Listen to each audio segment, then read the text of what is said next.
3 उदाहरण देता हूँ। सुभाष चंद्र बोस, आज़ादी फौज का जब गठन किया, तुम मुझे खून दो, मैं तुम्हें आज़ादी दूँगा।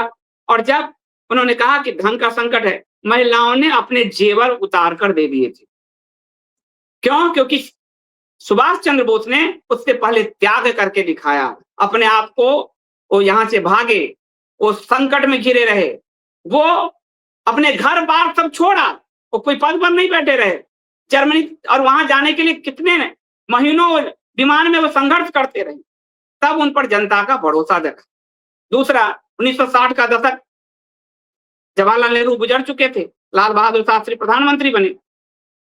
पाकिस्तान हमला करने वाला था, युद्ध का संकट और खाद्यान्न संकट से देश जूझ रहा था। लाल बहादुर शास्त्री ने सप्ताह में 1 दिन उपवास करना शुरू किया। सिर्फ उन्होंने नहीं, उनकी पत्नी, उनके परिवार ने उपवास करना शुरू किया। लाल बहादुर शास्त्री ने, जब उनको लगा कि मैं उपवास अब कर सकता हूं, तब उन्होंने कहा जनता से कि मैं उपवास कर रहा हूं, आप भी अगर संभव हो तो सप्ताह में 1 दिन मत खाइए, इससे हम खाद्यान्न के संकट से बचेंगे। और देश ने देखा कि मेरा प्राइम मिनिस्टर अपने परिवार के साथ 1 दिन भूखा सो रहा है, तो देश भूखा सोने लगा सप्ताह में 1 दिन। तो लाल बहादुर शास्त्री ने त्याग किया। उसके बाद इंदिरा गांधी जब 1971 का युद्ध था, लाखों शरणार्थी देश में आ गए थे।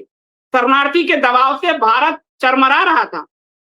तो इंदिरा गांधी ने जनता से अपील की कि युद्ध के लिए संसाधन बचाइए, बिजली बचाइए, युद्ध के लिए धन की जरूरत है। और इंदिरा गांधी ने अपना जेवर उतार कर डोनेशन दिया, तो जनता ने भी डोनेशन दिया। और आप आज कह रहे हो जब मांगते थे लोग तो जो जेवर उतार कर देते थे, आप मत खरीदिए। आपने देश को क्या दिया है?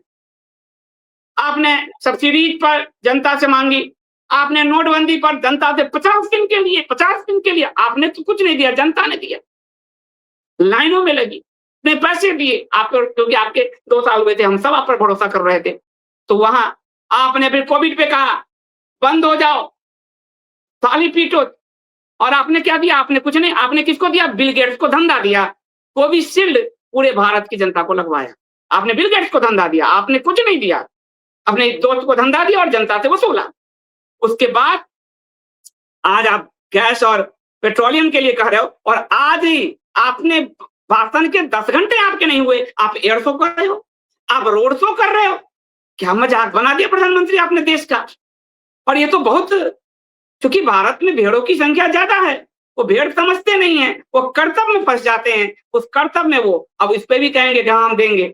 तो ये कब तक आप जनता से वसूलेंगे, ये बात जानना जरूरी है, ये बात समझना जरूरी है। एक बार आप कह दीजिए कि आप जनता से कब तक वसूलेंगे।